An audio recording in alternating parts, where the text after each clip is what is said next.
মানবতা, বৈচিত্র্য আর সহাবস্থানের এক উজ্জ্বল উদাহরণ জার্মানি। প্রযুক্তি আর উদ্ভাবনের শীর্ষে থাকা এই দেশটির সমাজ ব্যবস্থা গড়ে উঠেছে বিভিন্ন জাতি ও ধর্মের মানুষের সম্মিলনে।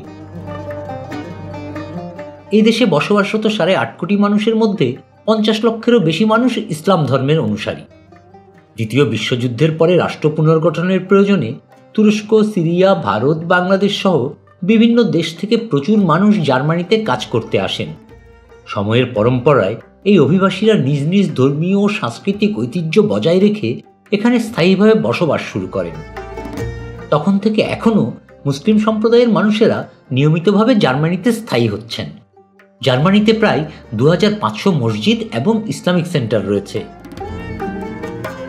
যা মুসলিমদের ধর্মীয় কার্যক্রম এবং সাংস্কৃতিক পরিচয়ের বিশেষ স্থান। জার্মানির মুসলিম পরিবারগুলো রোজার সময় প্রায়শই বিশেষ খাবারের আয়োজন করে। সেহরি ও ইফতারে সাধারণত তুর্কি, মধ্যপ্রাচ্য এবং উত্তর আফ্রিকার খাবার তুলনামূলক বেশি প্রাধান্য পায়। এদের ইফতার শুরু হয় খেজুর দিয়ে, যা মুসলিমদের একটি পুরনো ঐতিহ্য।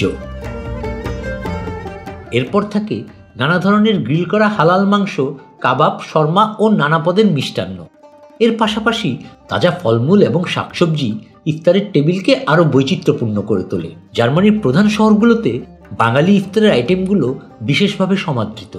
ছোলা, বেগুনি, আলুর চপ, পেঁয়াজু, হালিম, বিরিয়ানি ইত্যাদি খাবার বাঙালিদের সাথে সাথে অন্যান্যরা উপভোগ করে থাকেন। আর এ সময় জিলাপি একটি বিশেষ চাহিদা সম্পন্ন পণ্যে পরিণত হয়, যা সবার ইফতার টেবিলকে আরও মজাদার করে তোলে।